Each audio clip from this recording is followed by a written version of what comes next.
2 years ago, I quit my 9-to-5 job to become an entrepreneur and create the life I always dreamed of. By age 26, I made my first million online, and now I run a 7-figure marketing agency with clients all over the world. The real question is, how did I go from being stuck in a 9-to-5 job to making millions online, traveling the world, and designing the freedom lifestyle I always dreamed of?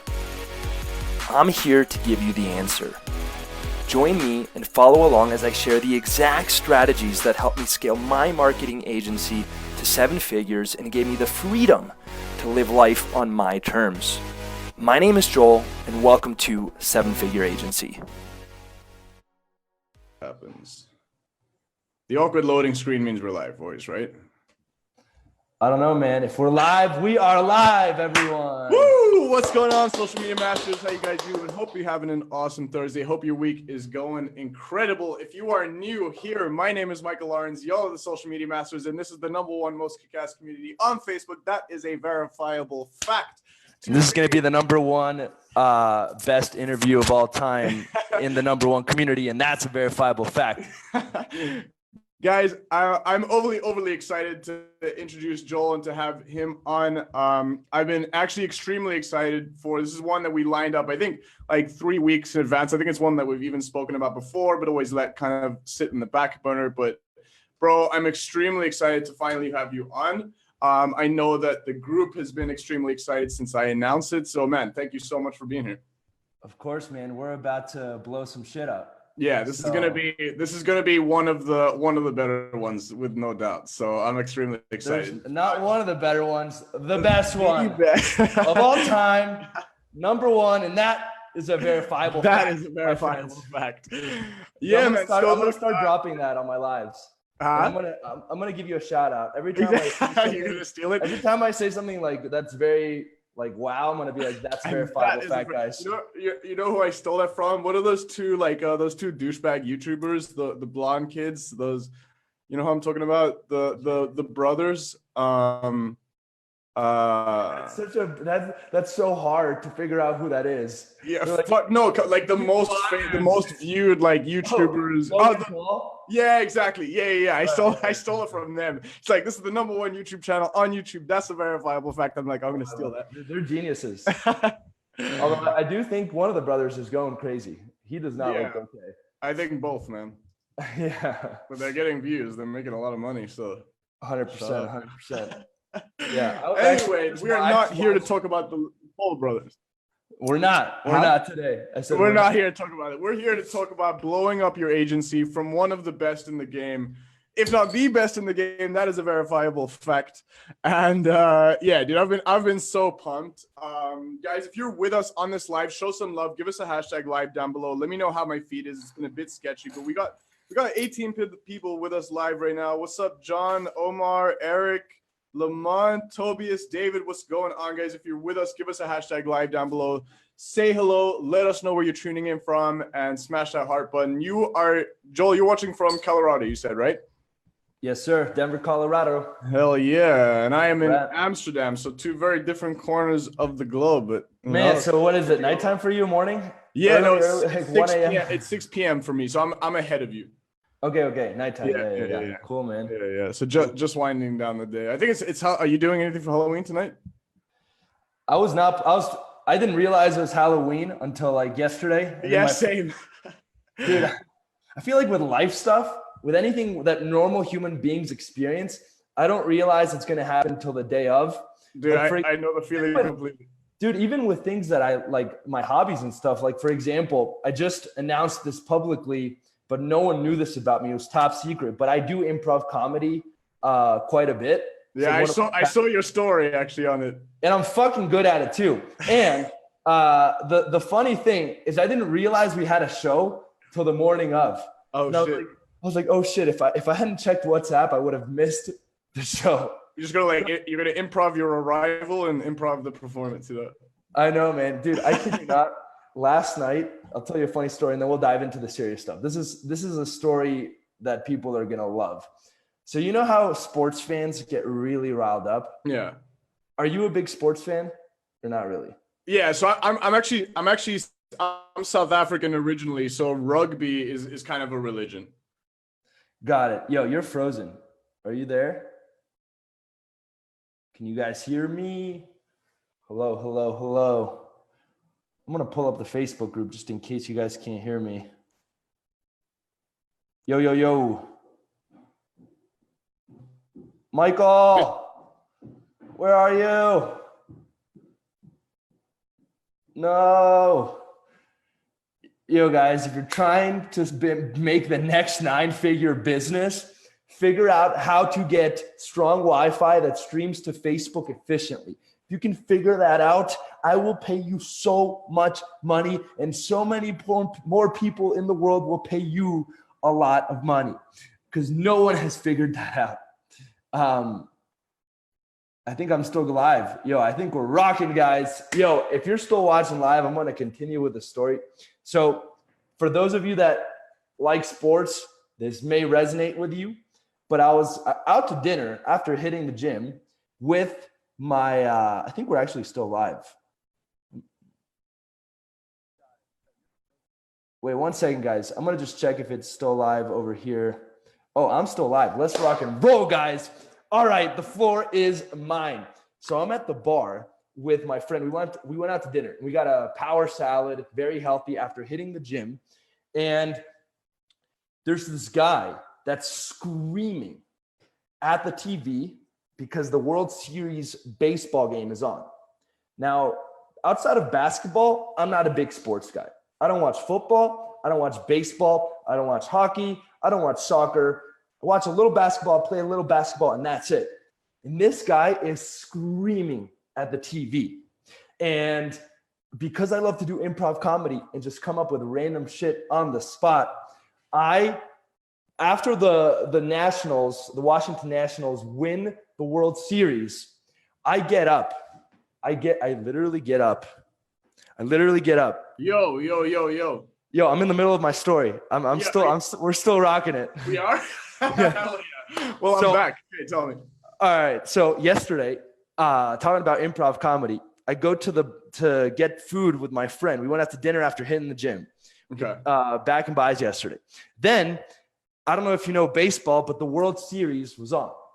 And because I love to do improv comedy and just have fun and do random shit, there's this guy at the bar who's screaming at the top of his lungs, like, yeah. So as soon as the Nationals win, I get up and I fucking let it out. And I was like, yeah.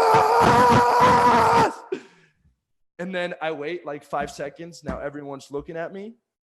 And then I do it again. Yeah. Like, dude, top of my lungs. And then I wait one more time, another 10 seconds. Yes. And then, dude, at this point in time, some people are whipping out their iPhones, taking videos of me. Dude, the bar has never, the restaurant we were at had never seen someone that hype. I'm like doing this for fun. My friends are dying, dude. Their abs are hurting from laughing. I had no idea what I was even cheering for. I was like, this would just be so funny. Oh shit. You don't even know what's going on? No. So sometimes my improv comedy is into my real life. Hilarious, man. All right, we can dive in now that I got that out of the way. Yeah, now we're back. I wanted to share that one on the internet, you know? Yeah. It happened last night. To get out there, you know? I had to get it out there. How was ours? Did you stay the whole time? Did I just go and get back? Yeah. Okay, that's so good. Fuck. Yo, if you guys like the story, give us a 1 in the chats. If you like the story, give us a 1 in the chats. If you think I'm crazy, give me a 2. If you think it was a great story and you think I'm crazy, give me a 1 and a 2. I'm gonna give a 1 and a 2 right now. But guys, how's our feed right now? Let us know how our feed is. And if you're freaking excited for this live, give us woohoo down below. I guarantee you this is this interview, this live is gonna freaking blow your mind. That is a verifiable fact. We're gonna go over a lot of crazy shit. Joel truly is one of the owners out there, extremely smart dude. So I've been extremely pumped for a long time to to get you on, man. And I think the best way, I know, Joel, you've got some slides ready. I think the best way, before I butcher any form of introduction, Joel, why don't you just tell us a little bit about yourself, kind of how you got to where you are now, where you came from. Yeah, tell us a little bit about you, man. 100%. I'm going to go ahead and share my screen. This is kind of my go-to little slide deck to tell the world who Joel Kaplan is. So without further ado, what's going on, guys? Oh, we're losing you again. Hello. Michael, don't leave me here again. I'm here. Can you hear me? I can hear you now, but it's bugging out pretty bad. I can hear you. I hate Zoom, man, so much. I don't know if it's my thing or Zoom, but guys, give us a 7 down below if you can see Joel's screen. 7 in the chat if you can see the slides. Let us know that you're ready. Let us know that you're excited. And I think without further friggin' ado, let's dive in, guys. Let's find out who Joel Kaplan is. All right, guys. So for those of you that don't know me, my name is Joel, and I help agency owners scale to 6 and 7 figures. That's my friend Kyle back there. Say what's up, Kyle. What's up, guys? We're on a big Facebook Live right now. All right. So before anything else, guys, I'm a huge fan of giving away free shit. I've given away AirPods, I've given away iPhones, and actually those are kind of the only 2 products that I give away. I don't know why, but I only give away Apple products. So with that in mind, if you go ahead and follow me right now on Instagram at official Joel Kaplan, and you go to bit.ly/SMMA-secrets. If you follow me, if you join the group, I will enter you to win for the next AirPods competition. If you do both things, you get 2 points. I'll enter your name in twice, and I give away these AirPods live. At this point, I've probably given away 5 AirPods, 1 iPhone. So we really like to take things very seriously. So that's at official Joel Kaplan, bit.ly/SMMA-secrets. With that in mind, a little bit about me, guys. So I made my first million online by the age of 26. I'm 27 now. On top of that, I don't have an $83,000 a month one-time agency like all the gurus that say they run a 7-figure agency. I've actually processed more than $2 million for my agency. We're coming up on $3 million that has actually gone through the bank account. So it's not like I hit $83,000 a month one time and then I called myself a 7-figure agency. I actually waited until we processed $2 million before ever calling myself a 7-figure agency. On top of that, we have 180 clients. We help chiropractors grow their practices, and we're doing about $250,000 a month. Last I checked, it was more like $260,000 a month. That does not include ad spend. So if we added ad spend, it's more like 350, 380, some insane shit. And then on top of that, everyone's like, well, if you're making that much money, what's your profit, Joel? My answer is simple, guys. It's over $100,000 a month. So you've got nothing to worry about. And on top of that, just so that I could show people that I could do this all over again from scratch with no social proof, no experience, we just took 2 electrical engineers that used to work in companies. We hired them to come sell for us. And we started a brand new agency called Atlas Dental. And we took it from 0 to 10K a month in 8 weeks without any social proof. And again, we brought on 2 electrical engineers with 0 sales experience so that I could really prove that, hey, I'm good at building agencies. And even if I had to start all over again, it would 100% be possible. So that's actually something I haven't shared publicly before. Freaking awesome, man. Yeah, we're at like 12K a month now, not including ad spend. So let's see. On top of that, I have what I like to call the 3-hour work week.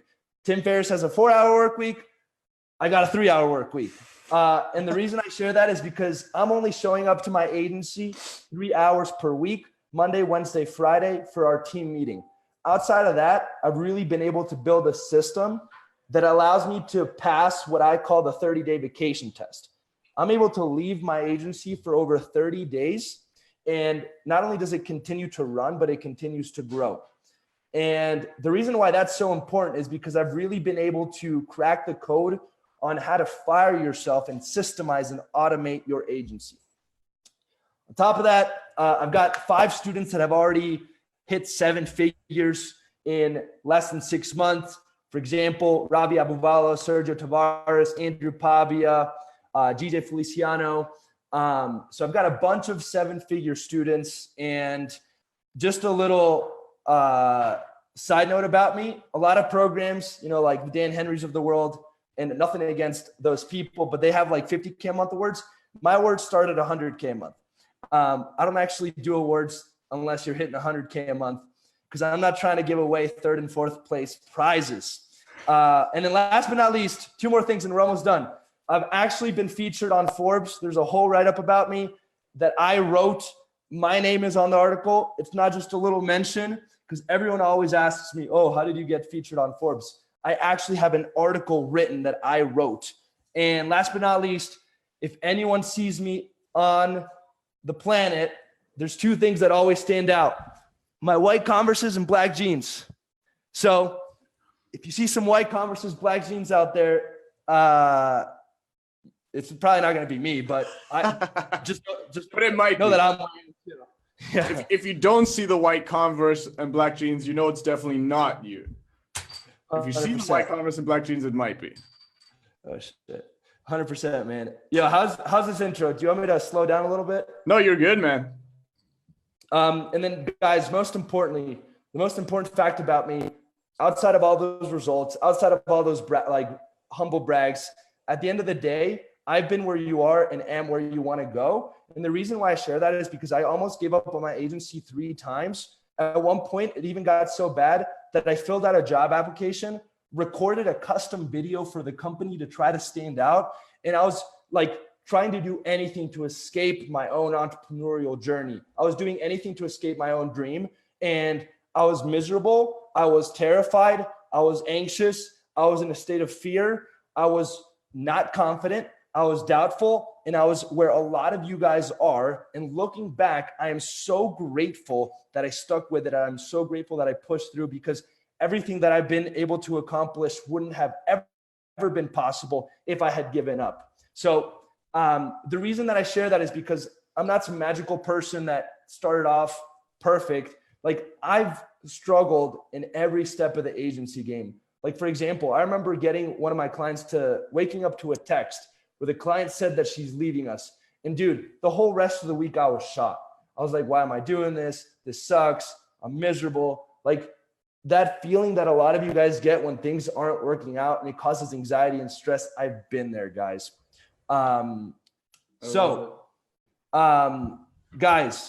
Guys, real quick, my mission right now, my mission is to put my money where my mouth is and take down all the fake 10K a month gurus. As you can see, you've got the money bags pointing to my mouth because I'm putting my money where my mouth is. So I see the money and I'm putting it right back where my mouth is.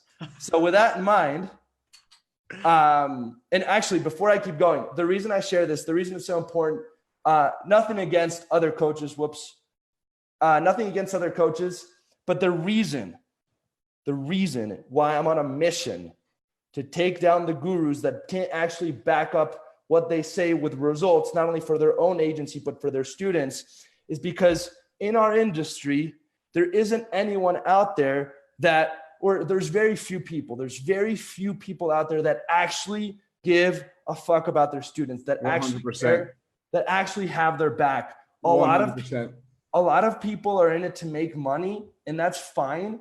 But if you're not doing it in a way where you can actually back up your words with actual results for your own agency, and if you can't back up your words with actual results for your students, and if you don't actually care, then my belief is you need to get the fuck out of coaching. 100%. It's actually something that we spoke about. I did a live like yesterday or the day before. Correct me if I'm wrong, people watching, but I was talking about like choosing a coach, right? Actually, I had my accountant like go through our books and we figured out how much we'd spent like collectively in coaches and courses and stuff like that. And it was like this ridiculous amount, like maybe $70,000 in different courses and coaches.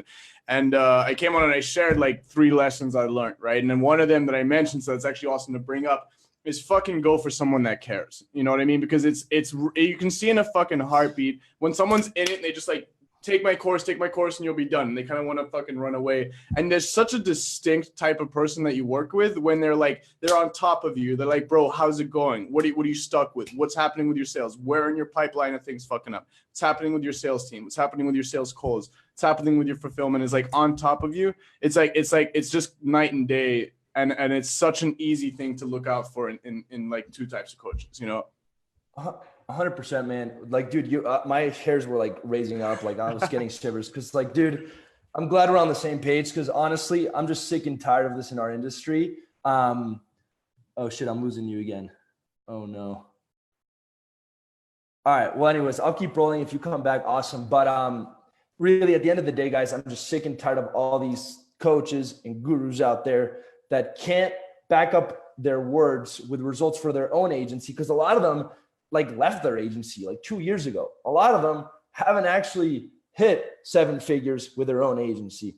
A lot of them saw that there was an opportunity to make more money with coaching than there was with agency. And it really should be the other way around. You should get your agency to the point where it's making so much money and it's automated to the point where you have all the freedom and all the time to actually help and serve and coach people. And then again, like if you can't back up everything you say with actual results for your students, then it's like you need to get out. So that's one of my missions. And with that in mind, I'm going to do my famous Facebook Live reveal where I'm going to actually log into my bank account and show you exactly how much money my agency actually makes. This is not my bank account for coaching. This does not include any distributions or salary that has been paid out to myself and to Marcos, my business partner, in the past 2 years. So this is just how much cash is just sitting in the agency. So let me actually X out of this real quick. And I'm going to head over to mint.com. Click sign in. Guys, can we get some 9s in the chat if you're mind blown and excited and just pumped to have Joel with us right now? Who in their right mind has logged into their Mint account on a Facebook Live, guys? I gotta say this is a first. Guys, I want to be known as the guy that has the guts to actually do this every single time. So as you guys can see, we've got about almost 900K in cash just sitting there. As you can see, this is one of the old coaching accounts, has $9,800. But besides that, see Atlas Dental, the new agency. Atlas Dental, the new agency that we just launched 8 weeks ago, already has 28 grand in there. Just absolutely insane, guys. Atlas Digital, it's got over 739 plus 100K. After expenses, after credit card, we still keep in close to 700K profit. And this is just what's sitting there right now. This does not include any distributions. This does not include any investments. This does not include anything that like salary, anything that has ever been paid out in the past 2 years. So as you can see, this is live. This just updated. So this is not like a scam. I'm even happy to refresh. Like, I don't know how else to show you guys. Knew it. Oh, yeah. PayPal's not working, but a minute ago. So this is real life shit. So the reason that I share that is not because I'm trying to be egotistical. The reason that I share that is because I really want people, when they invest in someone, to feel fully confident and have undeniable proof that this person is where they want to go and has accomplished what they want to accomplish. So the reason I show my bank account, a lot of people get this wrong. They think it's to flex. It's not to flex. It's to be able to actually show you, hey, you can trust me and I can actually help you get to where you want to go. And I think one thing I like want to kind of jump in on is before anyone watching this live thinks that because these numbers are so high and obviously things are going so well that this is unobtainable. for you, that this is a level of success or growth in your agency that if, I think a lot of people watching, or at least some of you watching, will potentially be in a state of mind. I want to retouch on the story you told about filling up a job application, because I have a near identical story actually. And I think kind of what I want to set it as a testament to is that these are 150% not unattainable numbers. Like with a decent system in place, anyone can literally go from wherever you are now. Like if your mindset is telling you that 10K might be the highest you could ever reach, and you're stuck at 3K, and you think that maybe with the right amount of luck, or the right amount of, you met the right person, or you met the right type of client, that one day that kind of set you on that different path that then did it, is absolutely untrue. And I mean, I'm sure, Joel, you'll kind of testify to there's like some magical luck, some incredible position that you were once in, some one person that you just met. Yeah, man, this was self-funded. Like every single dollar that has been earned has been through money that we generated for ourselves. Like I said, like it's at one point, like to get real with you guys, it got so bad mentally that like I had to go seek professional help. Like I went to see a therapist for a while because I was like so stressed out, and I was like, I don't know how to actually handle the amount of stress that my brain is creating. 100%. And I learned how to separate myself too. Like there's skills that you can learn so that the stress is separate from you, and so that your emotions are detached from the actual business, so that when the business is up, you're good. When the business is down, you're also good. But like 100%. The fear or the anxiety that all of you guys feel is totally normal. And when you guys see all these big players, even the Gary V's and Grant Cardones of the world, they're also human. Like I personally love those two guys, but if you see, there's been some Gary V videos where he's doing Q&A on stage and he kind of freezes up. Or for example, Grant Cardone, he did the interview with Jordan Belfort. I'm not sure if you saw that. And he was stumbling. It was literally embarrassing. Yeah. On Grant's side. But it goes to, it's proof that even at the highest level, we're all human. So exactly. I mean, dude, I literally couldn't agree with you more. I think I'm such a big like advocate for mindset, and when it comes to growing your business. And I think what you mentioned here about being able to separate yourself from the stress of it is actually so crucial. I don't think it's something to like linger on too long, but just to kind of like build off of that, I've become an extreme advocate. I think meditation is one simple way to start building that process mentally, right? And to be able to see something and not be in the eye of the tornado. I think a really great analogy was I was actually a therapist I once saw, so that's cool, like to resonate on that story. But she said to me to be able to practice being not in the eye of the storm, not in the middle of the traffic, but being able to sit on the sideline, see the traffic, see the eye of the storm, and being able to make like informed decisions on what you want to do, right? Like 100%. still-minded, informed decisions. And I think it's impossible to kind of reach where you want to be when it's hard to see the forest when you're amongst the trees. You know what I mean? 100%, man.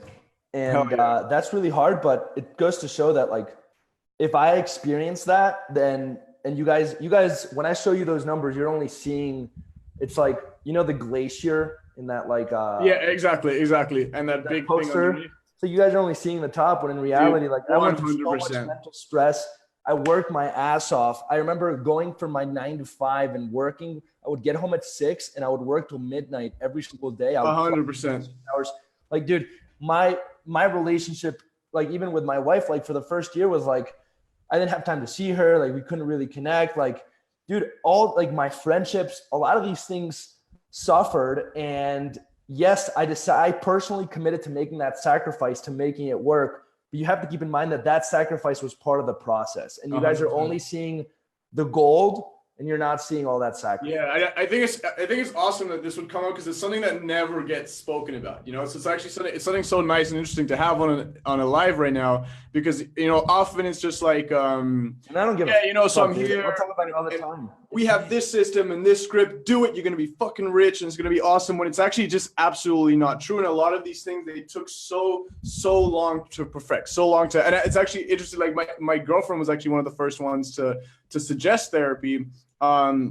And I remember that night exactly. It was like 4 a.m. Client, I think it was something had gone wrong. This is now like maybe 4 years ago or something, but something had gone wrong. And it was one of those fuck ups where you're like, they're going to drop us 100%. Like, I don't know how to come back from what we did. It was something like the wrong credit card linked on someone else's account, something with, it was a big fuck up.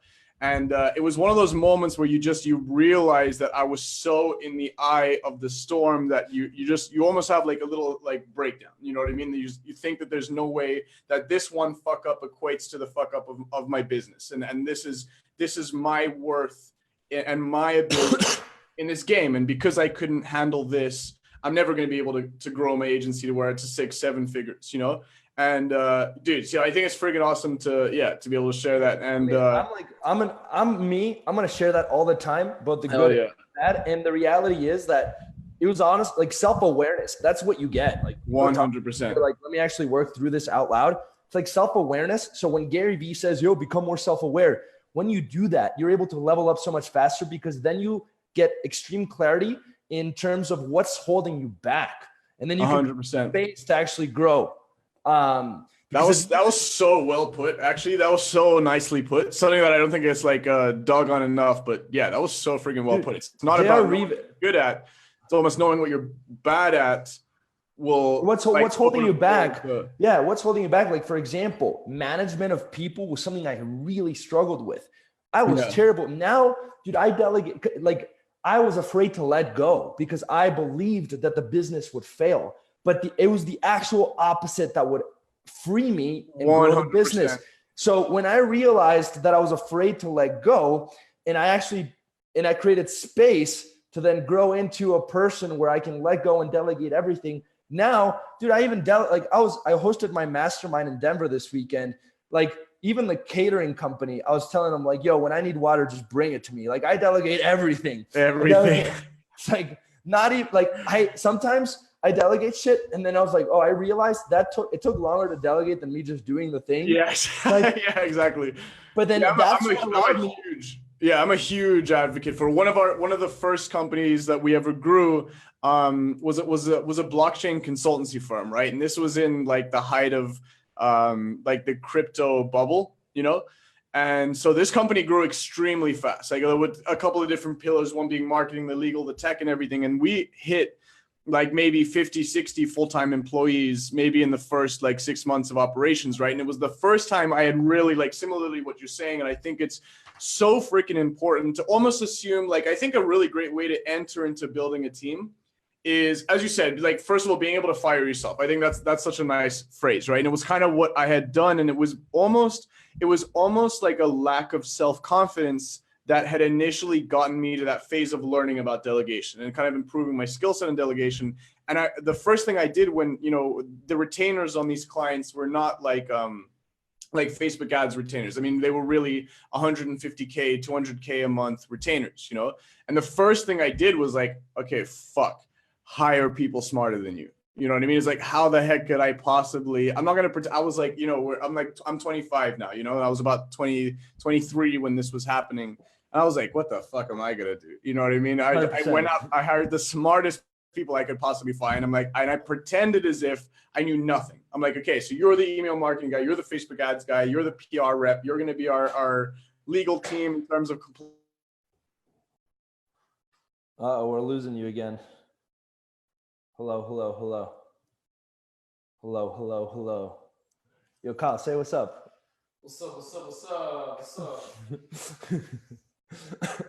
Because Michael is frozen. Yo, I think we lost Michael, but if you're watching this right now and you're enjoying it, give me a 1 in the comments. Show me some love. Okay, Michael's back. I'm back. Yo, we've been on board. By the way, you got to hit gallery view. Yeah, I did. Now I did. As you saw it, I realized it also. I think it's that we keep going in. All right, cool, man. Yo, I love that. And I think one of my best friends, J.R. Revis, he always says entrepreneurship is a 6-inch game from here to here. And like, the tactics are out there, the strategies are out there. Like, for my program, I try to build my 7-figure agency program. I try to build it like McDonald's, where if like you wanted to open up a McDonald's franchise, they give you everything. And it's like, so the blueprint is out there. Right. You have amazing strategies. A lot of other coaches have amazing strategies. They're out there. But if you don't know how to create space up here to actually execute at the highest level, then who cares if you have the best strategy in the world? So I love it. So freaking true. Yeah, man. So I think like, I know a lot of people get like iffy about therapy. I personally don't give a fuck. I'm like, yo, if this is going to help me in business, if this is going to help me become a better entrepreneur, make more money. Oh shit. Is it me or you? I think it's you. Come on. If it's going to be the most frustrating. if it's going to help me, yeah. I mean, if it's going to help me reach $1 million a month by January 2021, it's like, hell yeah. I'm pretty detached in terms of like something else that's really important to think about when you talk about the storm. If you can also learn to emotionally detach 100%. Your identity from the business, your business is going to run a lot more smoothly. The problem, and this is something I learned from Scott Oldford, but the problem is that most entrepreneurs go into business to fill a gap in their identity because they're searching for recognition. They're seeking self-worth.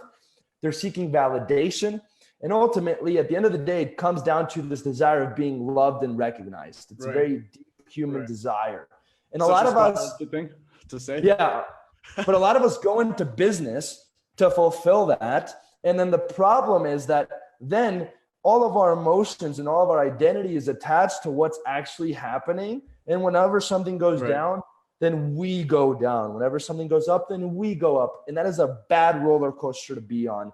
And it ultimately stops you from performing at the highest level. So one of the biggest lessons I learned is to be like, yo, the business over here, it's going to have ups and downs. One day it's going to be going through major fires. One day it's going to be in heaven, whatever. But that doesn't affect Joel Kaplan, who's out here. So how does Joel Kaplan stay separate from it emotionally? You go out to eat with your friends after a workout, and then you scream at the top of your lungs. He was actually the guy that was there. One of the most practical ways to do it is like I kid you not, is to get a hobby. It's essentially, my business partner Marcos is very good at detaching. He's like, as long as the business is going up, like he doesn't really care too much. And what I noticed very quickly is that he also has other things in his life where he derives self-worth. 100%. Where he derives meaning. And I'm not saying that deriving meaning from business is bad. It's definitely good. And all of us should want to seek recognition and fulfillment from our business. But it can't be the only thing. Right. Put all of our eggs on that basket. So one of the easiest way to work on that is just to have a hobby. Yeah. And if you don't, I think that's actually the way you said it though was perfect. A hobby that you can derive meaning from. And I think one of the easiest action steps, and this is one that I spoke about a lot. I don't know. Did you ever read the book from which was it? Either Atomic Habits or something, but he talks about like the 3 core atomic habits. You ever read this book? No, I haven't. Dude, so good. I think this is such an action step to like exactly what you're saying now. And basically in his vision, there's 3 core atomic habits, right? One is working out, one is reading, and one is meditation. And the reason for calling them core habits, am I still with you? How's my signal? You're frozen on me. You're good. Oh, now you're out. Hello. Yeah, I can hear you. I can't really see you. Hello? I'm good? Cool. Yeah. So he calls them core habits because what they do is they impact your life. They're habits that have kind of snowball effects on the rest of your life, right? And reading, meditation, and exercising, if you don't have a hobby that you can get into, like you don't have something, you're not a musician, you're not a sports guy, you're not an improv guy, you don't have something that you can immediately jump into. One of those 3 is an incredible, easy way to start to kind of like snowball and transform your life. And it's because they really do have exceptional impacts on the rest of it. Working out, I think I'm a big advocate for working out. An hour at the gym a day, I swear to God, will absolutely transform anybody's life. Yo, and honestly, something I've started doing is when I go work out, I leave my phone in the locker room. Yeah. Because what I used to do is I would start to like catch up on Facebook messages in the middle of my workout. Oh, really? It's like never actually escape Yeah, exactly. What I like to do is kind of throw them all together. Like I'll go work out and like for at least a good hour or two afterwards, like let your brain kind of rewire itself from it. Yeah, 100%. Christian And it's says, like, sorry, wait. Christian says my internet is being super frustrating right now. I think it's us, Christian. If you're watching and your internet's bugging out, I think it's probably me or it's my Zoom. But I think you're good. Stick around. We keep coming back. it seems like we're good. Yeah. I have like 20 minutes left. Yeah, I think we're good. I wanted to ask you, tell us a bit about, because I think it's always good to kind of instead of just saying it that this is an achievable goal for anybody watching. Why don't you tell us a bit about? Yo, I lost you. Hello. Hello. Yeah, you're back. Okay, for fuck's sake. The storm is here. Oh, yeah, exactly. I'm trying to stay detached. You know? Like, dude, I just found out. Like, I sent out a massive free training. Yeah. To like hundreds of people, and I just found out the audio was shot halfway through. So it's I'm like, I'm here. The issue's over here. Yeah, exactly. I'm gonna stay detached right now. I wanted to ask you, tell us a bit about how you got started in your entrepreneurship journey, kind of how you got to, I think kind of work up to that applying for a job, because I think that's a point that every entrepreneur gets to, right? It's not going well, and it never does go well in the first step. And I think that's something that a lot of gurus, as you were talking about, kind of that false facade that gets presented is that, you got this blueprint now, you got the thing and it worked for this guy, so you're going to be fucking rich. Count down 6 weeks, you're going to be fucking rich. And I think it's an important mindset thing to get over, that you will have hiccups, you will get shit, and times will get tough. And so, I'm curious, and I want to hear, I'm sure everyone else is excited to kind of hear your backstory and how you got from getting started to it feeling like you want to give up to this incredible place that you're in right now. Definitely, man. To be honest, entrepreneurship runs in my family, even though like my mom is actually like super like secure, go to college. She like doesn't want any of like us to do entrepreneurship, but it runs in the blood.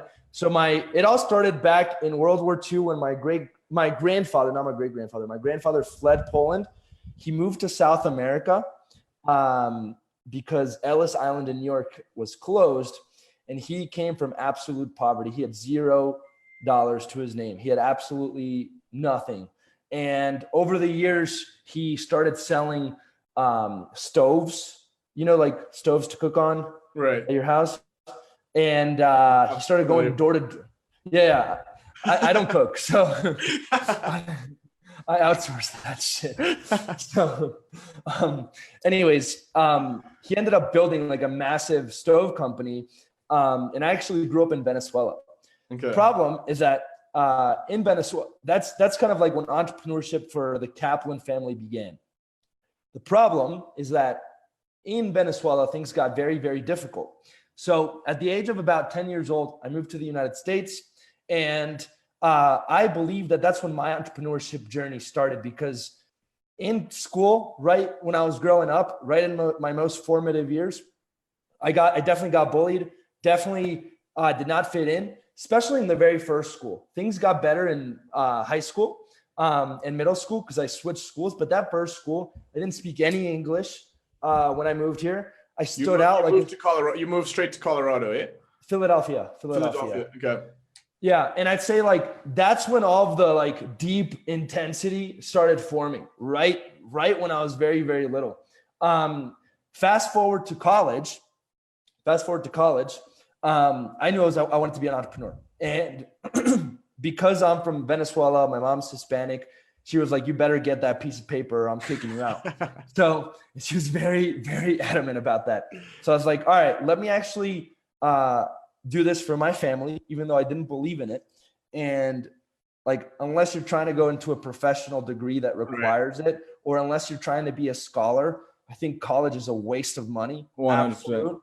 But if you're trying to be an academic, if you're trying to become a doctor, lawyer, psychologist, any of that stuff, then you need to go to school. Yeah, obviously.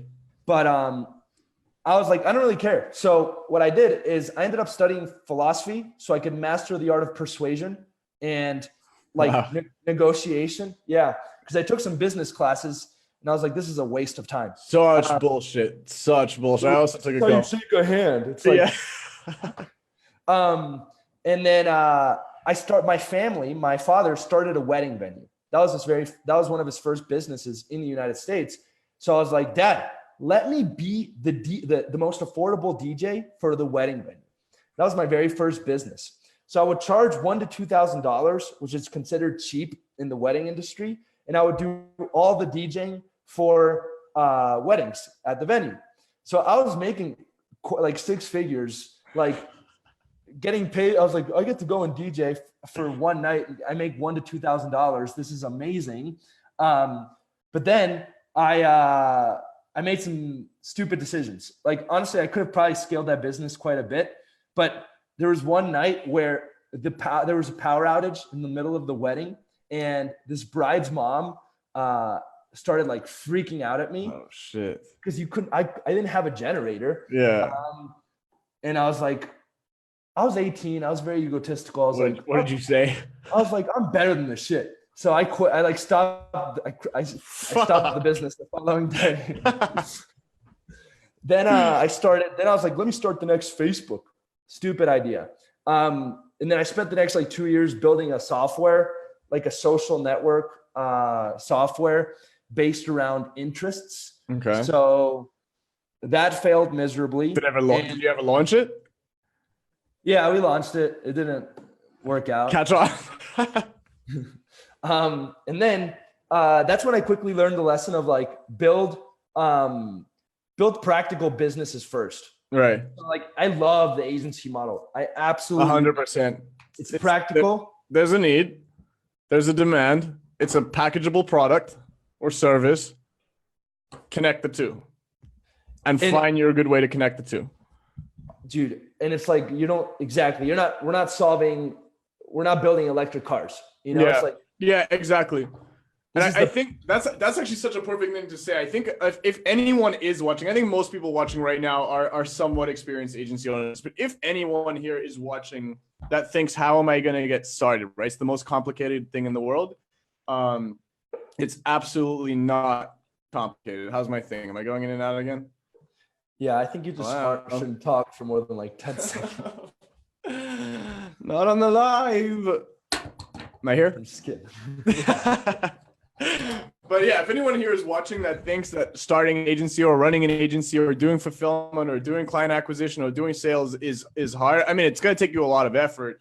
But it's like, hey, we do a system. The client doesn't care about your system. Here's a big like free tip for everybody. Client doesn't give a fuck about how you generate leads or generate clients. They care about new customers for their gym, for their dentist, for their chiropractor, whatever it is, right? You can bring them new. They don't really care about it. And to get it is pretty freaking simple. You run an ad, you get a little funnel, you get them appointments booked. It's really not that hard. And everybody and their dog is like either selling or giving away ads and funnels. You can get a bunch anywhere.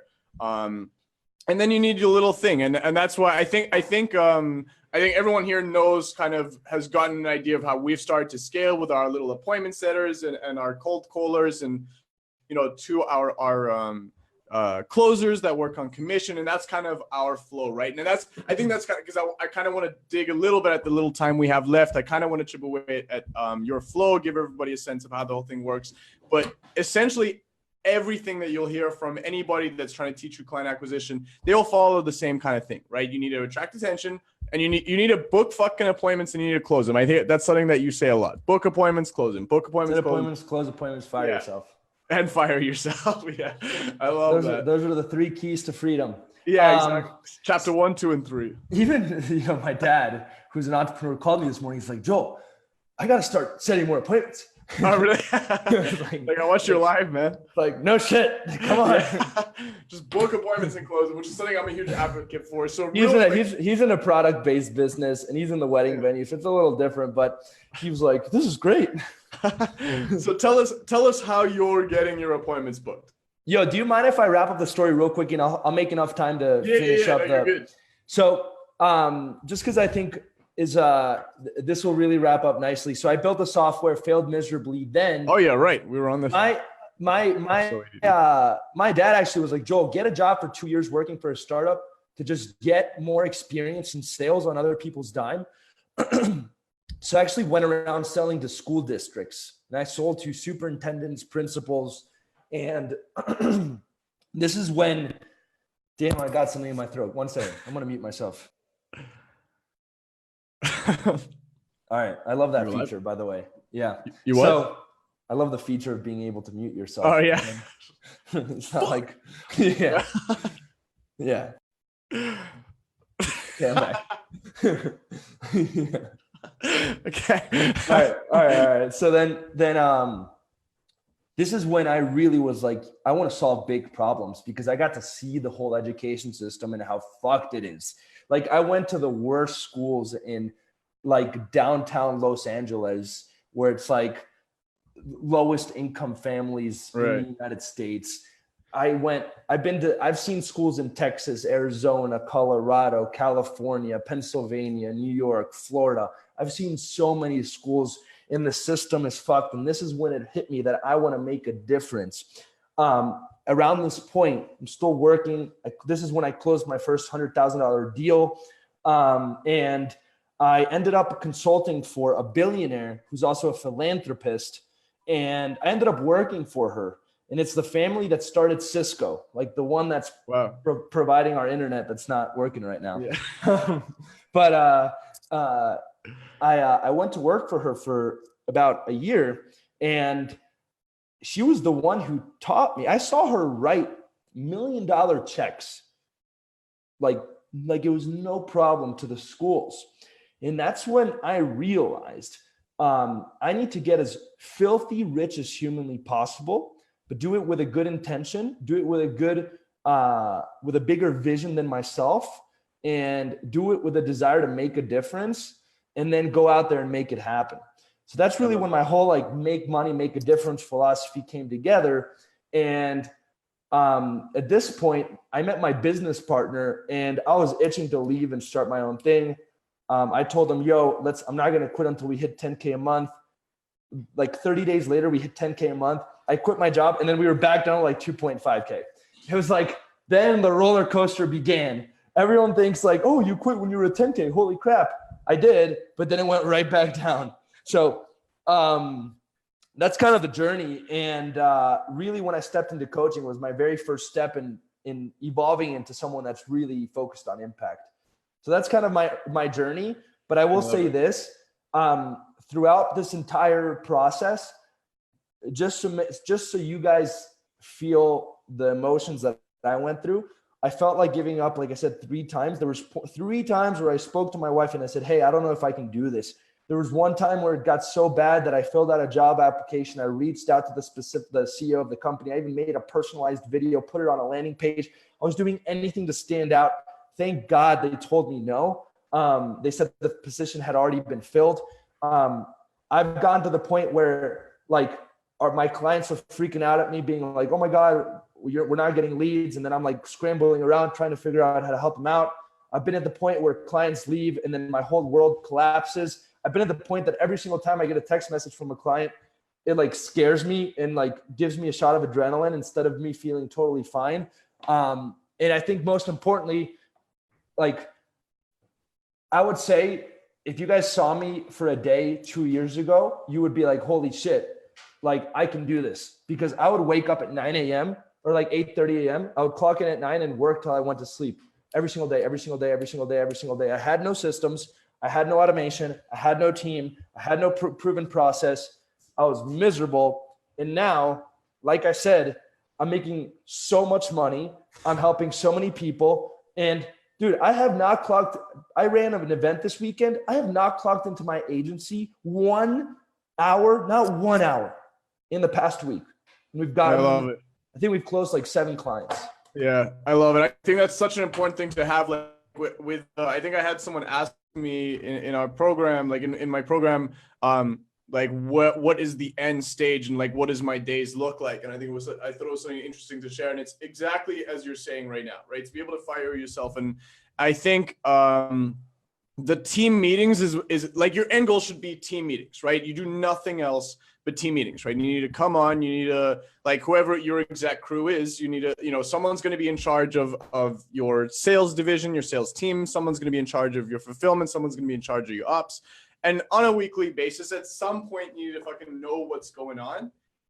But knowing what's going on becomes kind of what it's all about. And then every now and then, like, shit hits the fan, something goes really bad. You got to kind of get your hands dirty, work with everyone, make sure it's fixed. But for the most part, it's really not rocket science to get to a phase where team meetings becomes your day to day. Right? I believe in 4 quadrants to scaling to 7 figures. There's entrepreneurial employee, where you're still an employee, but you call yourself an entrepreneur. That's where most of you guys are at. Then there's the evolved entrepreneurial employee, which is you're still stuck in your business, but now you're focused on the right things. You're focused on setting appointments. You're focused on closing appointments. You're focused on building systems. Then there's the CEO, where you're clocking in 40 hours a week, or maybe 30 hours a week, 20 hours a week, but you're managing people. You're just overseeing the operation. But you're still showing up. You still have to go. And then there's what I call the chairman. At the chairman level, it's what I'm doing. I only show up once a week to the leadership meeting and I look at the P&L. I look at how many closes we got the previous week, how many clients we lost. I look at our cost per acquisition, and I look at how many booked appointments we got. And that's it. And I give advice, and it's like a chairman. You show up to the board meeting. That's like the ultimate quadrant to be in. 100%. Bert, I think this is a nice point to bring up. Actually, I'm so glad, Bert, you asked this. Bert says it's hard to find good people, and I'll kind of give my 2 cents on it, and I want to hear yours. But Bert, when you have the right type of system in place, and you'll know the difference when you have, if it's hard to find good people is still an issue for you, like, my tough love answer is that it means you don't have the right system in place, right? And it is hard to find good people. The difference is I hire and fire people on the regular. Because I have my system in place, because I have something that's very duplicatable, and it's very easy for me to be able to bring someone into our team, give them a week, give them their call sheets, give them whatever it is, bring in a closer, test out what his, give him a bunch of book calls, give him a bunch of appointments. And if they're either going to, like, match up to your standards in Excel, or they're not going to, and you're going to be able to say, hey, look, man, really glad we got to connect. Unfortunately, we don't think it's going to work out. But, if you ever are looking for something, you ever need a referral, let us know. We'll be happy to put in a good word for you. And yeah, I mean, it's being able to, when you have the right system in place, it's going to be very easy to add pieces into it. It doesn't mean that, like, and a better way, like, another thing I want to add to that is, if your business is dependent on the person and not the system, then you've been going in the wrong direction, right? The person should be able to come in and be like, okay, so this is the system. This is what my day is going to look like. Okay, perfect. I got it. When can I start? And we say, okay, you can start today. You know what I mean? And if you're obsessed with finding, like, that one person that's going to change your business, they're absolutely not going to change your business, right? You should be able to fit puzzle pieces into your system that just kind of run like clockwork. 100%. I would say, like, to add to that, like, the 2 biggest things that stood out. Number 1 is Gary Vee likes to say, hiring is guessing, firing is knowing. Mm-hmm. So when you hire, you really don't know. I've tried, like, it's been hit or miss. Like, there's some people that I thought were going to suck and they end up being amazing. There's some people that were like, yeah. I'm like, oh my God, they're going to save us. And then they were terrible and we fired them. Right. The key is to, like, hire, test quickly, and fire if you know. Do not let a toxic person stay in your company. 100%. A toxic person will cost you lots of money. Our retention went from, like, a 96% retention rate, which is absolutely insane. That means that out of 100 clients, out of 200 clients, I only lose 8 a month. That's out of 200. That's nothing. That is absolutely amazing. And we went down, that's incredible. That's a fucking incredible retention rate. Yeah. And dude, we had 2 account managers that were very toxic. And, like, I promise you, like, our retention suffered, and it had nothing to do with us, because they wouldn't actually follow up. They would lie. Like, they wouldn't actually do what we needed them to do. So point story is, like, you'll never know when you're hiring, but you'll definitely know when you're firing. So fire quickly once you know. The second 100%. Thing it's just like we say, set appointments, close appointments, fire yourself. You should apply that same philosophy for hiring. You need to always be in a state of abundance and know that if you let someone go, there's plenty of people out there that want to work for you. So even if that means, like, if you're at 30K a month, you should be willing to invest. I said, can you hear me now? Yeah, I got you. What were we saying? Sorry.